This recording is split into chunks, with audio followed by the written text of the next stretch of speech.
오늘 우리에게 주시는 하나님의 말씀은 신약성경 누가복음 20장 16절까지 말씀입니다. 허락하신 말씀을 봉독하겠습니다. 서기관들과 대제사장들이 예수의 이 비유는 자기들을 가리켜 말씀하심인 줄 알고 즉시 잡고자 하되 백성을 두려워하더라. 이에 그들이 엿보다가 예수를 총독의 다스림과 권세 아래에 넘기려 하여 정탐들을 보내어 그들로 스스로 의인인 체하며 예수의 말을 책잡게 하니 그들이 물어 이르되 선생님이여 우리가 아노니 당신은 바로 말씀하시고 가르치시며 사람을 외모로 취하지 아니하시고 오직 진리로서 하나님의 도를 가르치시나이다. 우리가 가이사에게 세를 바치는 것이 옳으니까 옳지 않으니까 하니 예수께서 그 간계를 아시고 이르시되 데나리온 하나를 내게 보이라. 누구의 형상과 글이 여기 있느냐. 대답하되 가이사의 것이니이다. 이르시되 그런즉 가이사의 것은 가이사에게 하나님의 것은 하나님께 바치라 하시니 그들이 백성 앞에서 그의 말을 능히 책잡지 못하고 그의 대답을 놀랍게 여겨 침묵하니라. 아멘. 오늘 주보의 표지에는 그림이 아니라 로마 시대에 사용되던 주화를 실어놨습니다. 우리는 그때 동전이란 말을 많이 쓰는데 사실 정확하게 말하자면 동전은 구리로 만든 것이 동전이고 이것은 은으로 만든 주화이기 때문에 은전 또는 은화라고 하는 것이 정확할 것입니다. 이 은전은 예수님이 사역하시던 당시에 로마 황제인 티베리우스 황제의 형상이 새겨져 있는 그런 은전입니다. 그래서 글자가 쓰여져 있는데 이 로마 시대에도 약자가 있어서 여기 다 그대로 문자가 새겨져 있는 것은 아닌데 왼쪽에 있는 글자를 간단하게 말씀을 드리면은 신성한 아우구스투스의 아들 티베리우스 카이사르라고 쓰여 있는 것이고 오른쪽에 두 문자가 있는 것은 대제사장이라는 뜻으로 폰티펙스 막시무스라는 말에 간단하게 줄임말체로 적혀져 있는 것입니다. 이 은전이 1데나리온의 가치가 있는 그런 은전인데 성경에 종종 등장하는 이 데나리온이라는 화폐의 가치는 일꾼이 하루 일해서 받는 그 정도의 그 가치를 지니고 있습니다. 그리고 로마 제국의 지배를 받는 모든 백성들이 1년마다 내야 하는 세금, 그래서 사람의 머릿수대로 낸다고 해서 우리가 인두세라고도 부르고 오늘날로 말하자면 주민세 정도에 해당되는 그런 세금을 지불하는 수단이 되기도 하는 그런 화폐입니다. 이 한 데나리온을 오늘로 치면 얼마 정도 되느냐? 그 계산하는 방법이 몇 가지 있는데 은의 시세를 기준으로 하는 것과 또 구매력을 기준으로 하는 방법이 있다고 합니다. 은의 시세를 기준으로 하면은 그 예수님 당시에 그 티베리우스 황제 때 이 한 데나리온이 은 3.9g이었다고 하는데 그래서 이제 오늘날 시세로 환산을 하면 약 3,000원 정도가 됩니다. 근데 그것으로 무엇을 할 수 있었느냐? 사람이 충분히 배불리 먹을 수 있는 빵을 16개 정도 살 수 있다고 하니까 그것을 가지고 또 구매력으로 계산을 하면 그 3,000원보다는 한 10배 이상의 가치가 있는 이제 그런 금액이라고 할 수가 있을 것입니다. 근데 이 은전과 이 은전으로 내야 하는 세금이 오늘 본문의 논란의 중심에 서 있습니다. 예수님이 예루살렘 성에 입성하셔서 백성들의 환호를 받으시고 성전을 정화하시고 이제 그곳에서 하나님의 말씀을 가르치십니다. 그 가운데서 유대교 지도자들의 위선과 불신앙이 드러나게 되자 서기관과 대제사장들, 이 유대교의 지도자들은 어떻게 해서든지 예수님을 제거하려고 모의를 꾸미게 됩니다. 그런데 이 백성들이 예수님을 따르고 있기 때문에 대놓고는 하지 못하고 그래서 이제 오늘 본문에 보면은 정탐꾼들을 보내가지고 예수님이 하시는 일을 엿보면서 또 기회를 찾고 또 예수님께 곤란하고 난처한 질문들을 던져서 예수님께서 대답하시는 말로 책을 잡아서 문제를 일으키게 하도록 그렇게 유도를 하려는 계략을 세우게 됩니다. 그래서 이런 목적을 가지고 그들이 생각해낸 것이 바로 세금을 내는 문제에 대해서 질문을 하는 것이었습니다. 오늘 본문 22절을 보면은 대제사장과 서기관들이 보낸 사람들이 예수님께 이렇게 질문을 합니다. 우리가 가이사에게 세를 바치는 것이 옳으니까 옳지 않으니까 이렇게 질문을 합니다. 근데 이전에도 말씀을 드린 적이 있지만 세금을 로마 제국에 바치는 것은 그 당시 유대인들에게는 매우 심각한 문제였습니다. 우리가 누가복음의 첫 서두에 예수님의 탄생에 대한 이야기를 하면서 가이사 아구스도가 천하의 영을 내려서 다 호적하라 하였다는 그런 이야기부터 듣게 됐는데 그렇게 해서 이제 인구조사를 하고 그것을 바탕으로 이제 세금을 거두게 됩니다. 그런데 로마에 바치는 세금은 로마의 그 지중해 여러 다양한 지역에 또 다양한 화폐들이 유통이 되고 있었지만은 로마에서 주조하여서 유통하는 화폐로만 바치도록 그렇게 하였습니다. 그런데 이제 유대인들이 세금에 대해서 문제를 제기하는 것은 경제적인 문제, 어떤 정치적인 지배권의 문제뿐만 아니라 이 주화의 로마 황제의 형상이 그려져 있고, 그것뿐만 아니라 앞에서 말씀드린 대로 신성하게 로마 황제를 높이는 이제 그런 문구들이 적혀져 있기 때문에 이 자체가 우상 숭배다라고 그렇게 생각을 했던 것입니다. 그래서 기원후 6년에는 이렇게 인구조사와 세금 징수에 반대하는 큰 반란까지도 일어나기도 했습니다. 그렇기 때문에 이 세금 문제는 로마 제국의 입장에서도 매우 정치적으로 예민한 문제가 되었던 것입니다. 이런 상황 속에서 예수님이 만약에 세금을 내지 말라고 말씀을 하시면 로마 제국에게 위험한 인물이 되고, 그래서 오늘 본문에도 나오지만 총독의 다스림과 권세 아래 넘기게 될 수 있는 그런 구실이 될 수가 있습니다. 그런데 만약에 예수님이 세금을 내라고 말씀하시면 지금 로마 제국으로부터 자유를 얻기를 원하며 예수님을 그들의 구원자라고 믿고 있는 백성들에게 예수님이 실망을 안기게 되고, 더 나아가서 우상숭배자로까지 그 비난을 받을 수 있는 그런 문제가 될 것입니다. 그래서 어떻게 대답을 하시든 간에 예수님이 공경에 처할 수밖에 없는 이제 그런 질문을 던진 것입니다. 그런데 이제 오늘 본문에 이 사람들이 질문하는 상황 가운데 있는 좀 가려져 있는 또 다른 문제가 있습니다. 그것은 이 백성들에게서 이렇게 세금을 거둬서 로마에 바치는 일에 책임을 갖고 있었던 사람들이 누구냐? 그것이 바로 지금 유대교의 지도자를 자청하고 있는 대제사장들, 서기관들, 바리새인들로 구성이 되어 있는 산헤드린이라는 공회였던 것입니다. 그러니까 참 아이러니한 것이 지금 예수님께 세금을 바치는 것이 옳습니까? 라고 질문을 하게 했지만 사실 지금 세금을 거두는 일을 누가 했느냐 하면은 그 유대교의 지도자들이 하고 있었던 것입니다.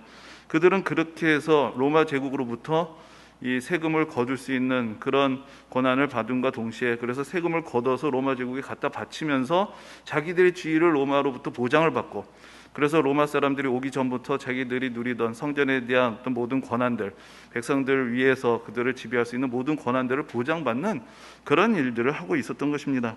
그렇기 때문에 사실 여기서 유대교 지도자들이 사람을 보내서 예수님에게 가이사에게 세금을 바치는 것이 옳습니까? 라고 물었을 때에는 그들 스스로 자기들이 하고 있는 일이 정당하지 못하다라는 것을 인정하고 있는 이제 그런 상황이 되는 것이죠.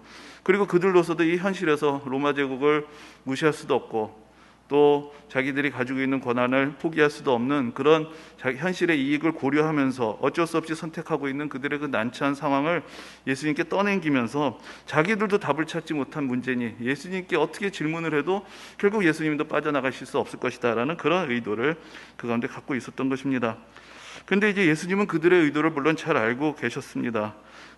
그러면서 앞에서 말씀드린 대로 세금을 내는 데 사용되던 이 데나리온이라는 주화를 가져오게 하십니다. 그리고 나서 물으시죠. 이 주화에 새겨진 형상과 이름이 누구의 것이냐? 그래서 예수님께 드린 그 데나리온이 바로 이제 방금 보신 그 주보에 나와 있는 그 동전인데, 거기에 바로 로마 황제 티베리우스의 얼굴이 새겨져 있고 그 티베리우스의 이름이 그 가운데 쓰여져 있습니다. 그래서 바로 로마 황제 가이사의 형상과 이름이 새겨져 있다는 대답을 들으시고 예수님께서 하신 말씀이 그 유명한 가이사의 것은 가이사에게, 하나님의 것은 하나님께 바치라라는 그런 말씀이셨습니다.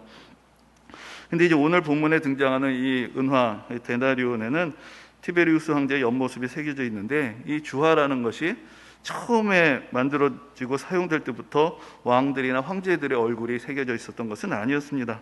그러니까 대략 기원전 한 7세기를 전후한 시대부터 오늘날로 말하면 터키 지역, 그 소아시아 지역에 있었던 왕국들에서부터 이제 주화들이 대량으로 생산이 되면서 이제 사용되기 시작했던 것으로 이제 보는데, 처음에는 신의 형상이나 또 신을 상징하는 동물의 형상들이 새겨져 있었습니다. 그러다가 이제 이런 주화의 사용이 점점 퍼져나가서 그리스나 페르시아까지 전파되었을 때 그 지역에서 그 지역의 지도자들의 형상을 이제 그 주화에 새기는 그런 일들이 시작이 되더니, 이제 로마 제국의 시대에 와서는 율리우스 카이사르로부터 시작해서 당연히 황제의 얼굴을 주화에다 새기는 것이 일반화되는 이제 그런 전통이 되었습니다. 근데 여러분들 좀 흥미로운 문제는 뭐 관심이 없으실 수도 있는데, 우리나라 우리 조상들이 쓰던 동전에는 왕의 형상을 새긴 적이 없죠. 근데 새길 수도 없는 게 우리 엽전 가운데 구멍이 떡하니 뚫려 있으니까 어디다가 뭐 왕의 얼굴을 새길 수도 없는데, 이제 그것이 이제 화폐의 종류나 사용하는 방식들이 좀 차이가 있기 때문에 그런 것이 그렇게 된 것입니다. 그래서 이 서양에서는 금화나 은화를 중심으로 이제 화폐가 발달을 하게 되었습니다. 그러니까 이 고귀한 금속에 왕이나 또 황제의 모습을 새겨 넣을 만한 것이었죠. 그런데 이 중국이나 우리나라에서는 우리가 동전이란 말을 쓰는 것처럼 화폐는 구리나 주석이나 청동 같은 좀 더 값이 싼 그러한 금속으로 만들어지는 것이 광범위하게 유통이 됐고, 금이나 은도 화폐의 역할을 하긴 했지만 그것은 좀 다른 모양으로 큼직하게 만들어져서 무게를 달아서 어떤 가치를 매기는 이제 그런 전통들이 있었기 때문에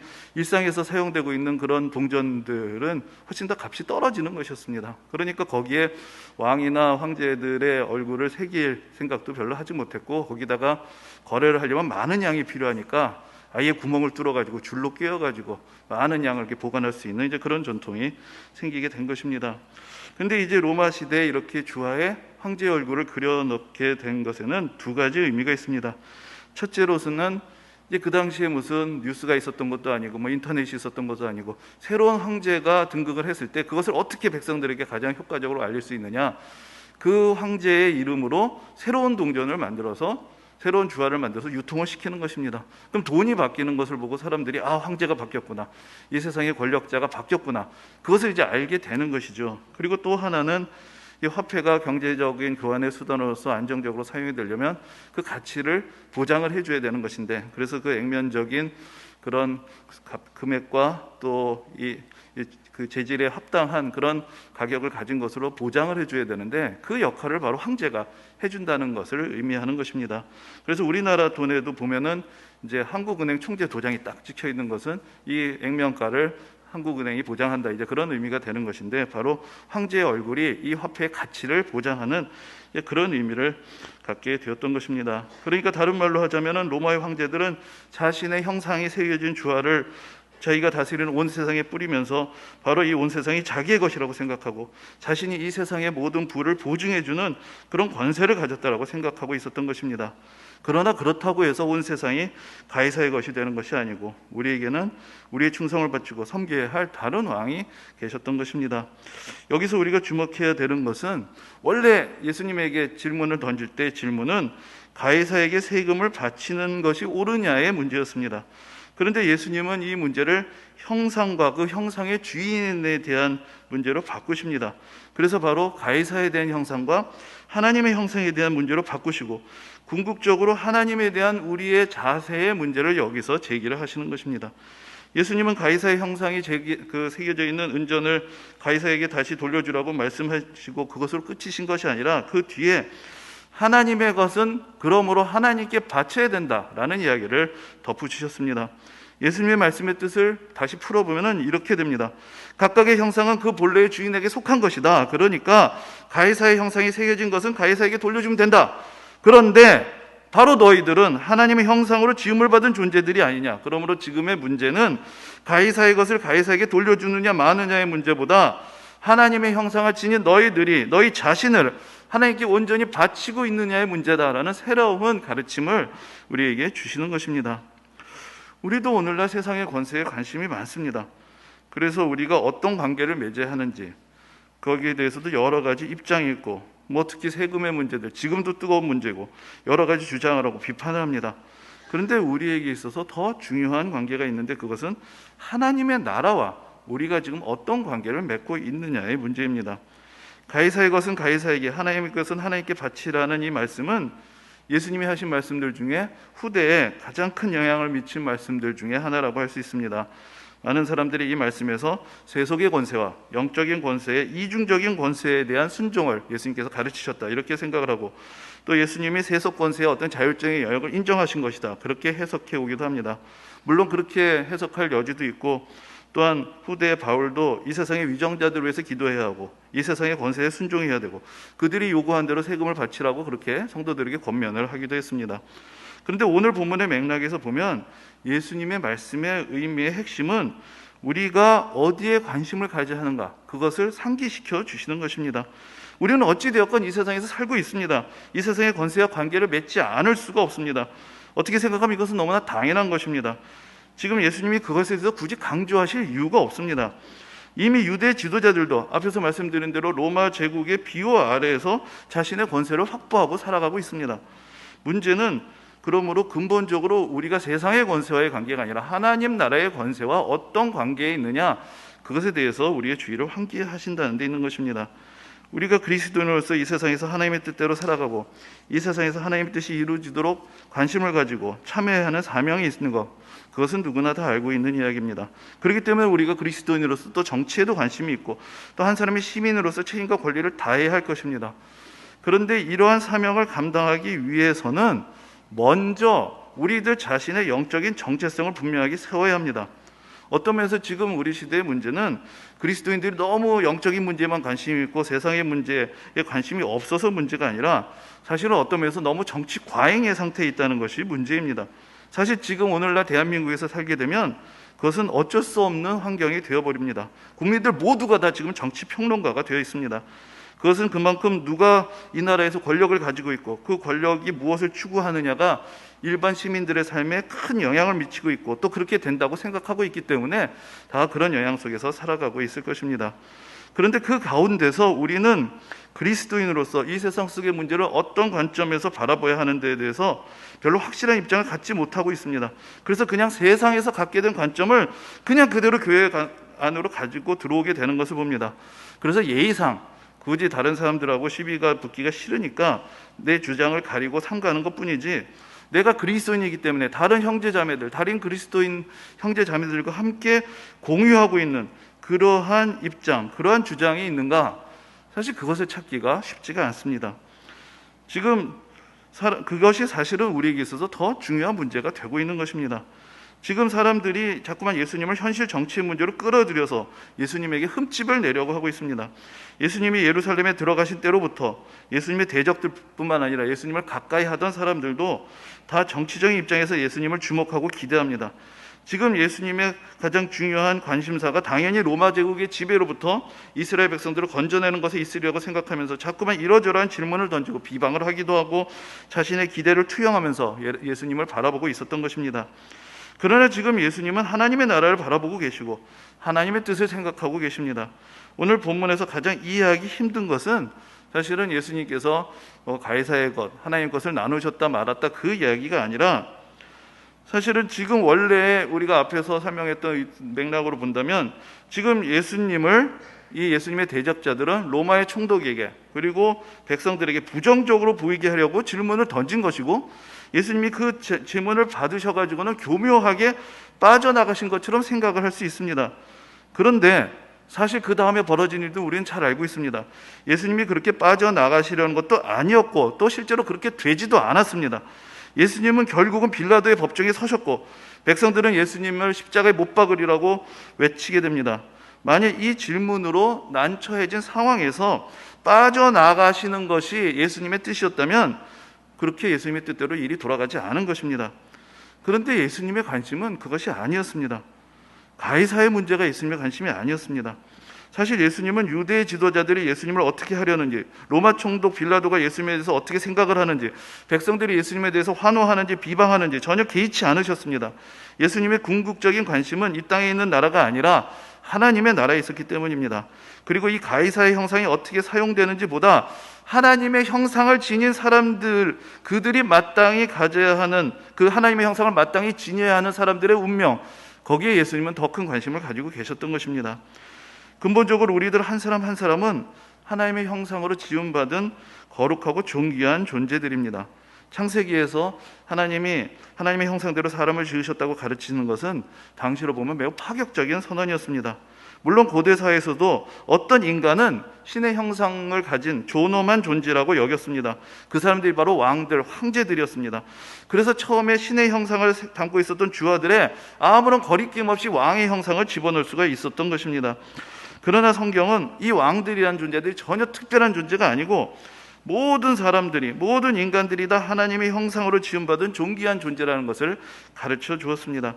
그래서 우리들 모두는 하나님의 형상으로 지음받은 거룩하고 존귀한 존재라는 것을 깨닫고 살아야 하는 것입니다. 하나님의 형상으로 사람을 지으신 이유는 이 세상에서 하나님의 대리자로서 하나님이 지으신 이 세상을 하나님의 뜻대로 다스리고 관리하고 보존하게 하시고, 그렇게 하시면서 하나님께서 이 세상을 다스리시는 그 역할을 우리에게 맡기시기 위함이었습니다. 그래서 하나님의 공의와 정의를 우리가 시행하고 하나님의 인자와 긍휼을 우리가 베풀며 하나님의 창조의 질서를 따라서 이 세상을 우리가 보존하고 하나님의 형상으로 지음받은 형제 자매들을 존중하고 살아가면서 살아가는 것, 이것이 바로 하나님의 형상으로 지음받은 존재들의 사명이며 삶의 방식이어야 한다는 것, 그것을 성경은 우리에게 가르쳐주고 있는 것입니다. 예수님은 바로 이 하나님의 형상을 지니신 분으로 이 세상에 오셨습니다. 우리에게 하나님의 형상이 어떤 것인지를 보여주셨습니다. 하나님의 형상을 지니고 살아간다는 것이 어떤 것인지, 그 안에 어떤 권세와 능력이 있는지, 어떤 사랑과 긍휼을 베풀어야 하는지를 우리에게 친히 보여주셨습니다. 그리고 이제 예수님의 사역의 정점에서 하나님의 형상을 지니는 삶의 절정으로서 다른 이들을 위해 당신의 목숨까지도 내어주시는 그 거룩한 사랑을 보여주시면서 우리의 모든 죄를 용서하시고 우리의 죄로 인해서 끼어진 하나님의 형상을 우리 모두의 삶에서 회복시키시는 그 길을 열어주신 것입니다. 그러므로 오늘 본문은 예수님을 대적하는 사람들이 예수님을 공경에 빠뜨리기 위해서 한 질문에서 시작이 되었지만, 예수님은 이제 예수님이 이루시고자 하시는 그런 거룩한 서약이 무엇인가를 우리에게 보여주시는 그런 계기로 삼으신 것입니다. 가이사가 어떤 의도를 가지고 있는지, 빌라도가 어떤 계획을 가지고 있는지, 유대 지도자들이 지금 예수님을 향해 어떤 계략을 꾸미고 있는지, 백성들이 예수님을 어떻게 생각하시는지 예수님이 모르시는 것이 아니었습니다. 그러나 그것은 예수님이 가시는 길을 바꾸지도 못했고 방해하지도 못했습니다. 그저 예수님이 가시고자 하시는 길을 묵묵히 계속해서 가셨을 뿐입니다. 악한 사람들의 의도를 파악하는 것, 그래서 우리가 이용당하지 않고 손해보지 않는 것도 중요합니다. 특히나 우리는 예수님도 아니고 그만한 내공도 없으니까 우리로서는 남들의 우리에게 주는 부정적인 영향을 피하기 위해서 여러 가지 관심을 가지고, 그렇게 하기 위해서 다른 사람들의 의도와 생각에 대해서 여러 가지로 관심을 가질 수밖에 없을 것입니다. 그러나 다른 이들의 의도와 생각을 파악했다고 한들 우리들 자신의 생각과 의지가 없으면 그게 무슨 의미가 있겠습니까? 중요한 것은 남들이 무엇을 추구하고 어떤 수작을 꾸미고 있느냐가 아니라 내가 내 인생에서 하나님의 자녀로서 하나님의 형상을 지닌 사람으로서 어떤 존귀한 인생, 어떤 거룩한 희생, 어떤 고귀한 사랑, 어떤 감동적인 결단을 내릴 수 있느냐가 더 중요한 것입니다. 내가 가진 사명이 없고 내가 받은 은혜가 없고 내 삶의 목표가 없으니까 매사에 그저 비판과 수군거림을 넘어서지 못하고 손해보지 않고 피해받지 않으려는 소극적인 인생의 틀에 그냥 그대로 머무르고 갇혀서 살아가게 되는 것 아닙니까? 너무 이 세상에서 생각이 많으면 할 수 있는 것이 아무것도 없습니다. 이건 이래서 안 되고 저건 저래서 안 되고 이것저것 손해보지 않으려고 계산하다가 결국은 본의 아니게 가장 손해보는 인생을 살게 되는 것입니다. 가이사가 중요한 것 아닙니다. 하나님이 중요합니다. 가이사의 형상이 새겨진 화표가 중요한 것이 아니라 내가 어떻게 하나님의 형상이 온전히 새겨진 존재로 살아갈 수 있느냐, 그것이 우리 인생에서 근본적으로 중요한 문제가 되는 것입니다. 예전에 남북관계가 그럭저럭 괜찮았을 때 그때 이제 교류도 많이 진행이 됐을 때가 있었고, 또 그래서 교계에서도 여러 가지로 활발하게 또 많은 만남의 자리들이 있었습니다. 그런데 그때 북한에서 요청을 해서 공식적으로는 북한의 그 조선 그리스도교 연맹 이런 이름으로 이제 요청이 와서, 원래 평양에 교회가 있었는데 그 교회를 새로 좀 난이 낡았고 그래서 낙후됐으니까 그 교회를 새로 지어달라는 그런 요청을 받게 되고, 그래서 이제 또 우리 교단에서도 중심이 돼서 그 교회를 이렇게 새로 지어졌던 적이 있습니다. 근데 이제 그 과정에서 많은 사람들이 비난을 하게 됩니다. 북한의 진짜 그리스도인들은 다 숨어 있고 거기 나와서 예배드리는 사람 다 가짜인데 그거 다 선전하려고 하는 건데 왜 그걸 도와주느냐라는 그런 이야기였습니다. 물론 사실 저도 그렇게 생각을 했습니다. 이게 평양에 교회당 짓는 것은 다 공산당 선전에 이용만 당한 것 아니냐, 우리도 종교의 자유가 있는 것처럼 그렇게 보이려는데 우리가 그 남한교회에서 보낸 헌금들이 그렇게 사용되는 것 아니냐, 이제 그런 생각이 들었던 것입니다. 그런데 그 일을 추진하시던 또 장로님 중에 한 분을 제가 어떤 모임에서 이제 만나서 말씀하시는 것을 듣게 되었는데, 그분의 생각은 좀 달랐습니다. 이게 다 선전을 위해서 한다는 거 왜 모르겠냐는 것이죠. 다 아신다는 겁니다. 그런데 어찌 되었던 간에 예배당을 크게 지어놓으면 어떤 일이 벌어지게 되겠느냐 생각을 해보라는 것입니다. 그러면 외국에서나 한국에서 목회자들이나 기독교인들이 평양을 방문하게 되면 그 큰 예배당을 가득 사람들을, 그것도 당성이 좋은 사람들을 모아서 가득 채워놓을 거란 것이죠. 그리고 거기서 그 사람들은 꼼짝없이 앉아서 예배를 드리게 되고 하나님의 말씀을 듣게 되는 것 아니냐라는 것입니다.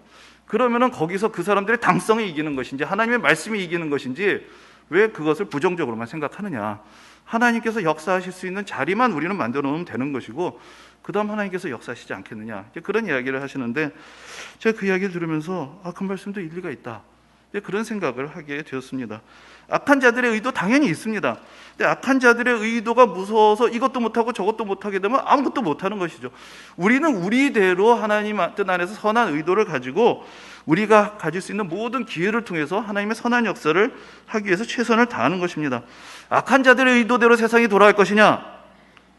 그것은 어쩌면 하나님의 역사하심을 믿지 못하는 우리의 불신앙의 자세가 될 수도 있는 것 아니겠습니까? 결국은 악한 자들의 의도가 아니라 하나님의 능력이 승리할 것을 우리가 믿어야 하는 것 아니겠습니까? 그 세계 선교의 역사를 돌아보다 보면은 그 가운데 이제 가장 부정적인 평가가 바로 제국주의적인 선교였다라는 그런 평가입니다.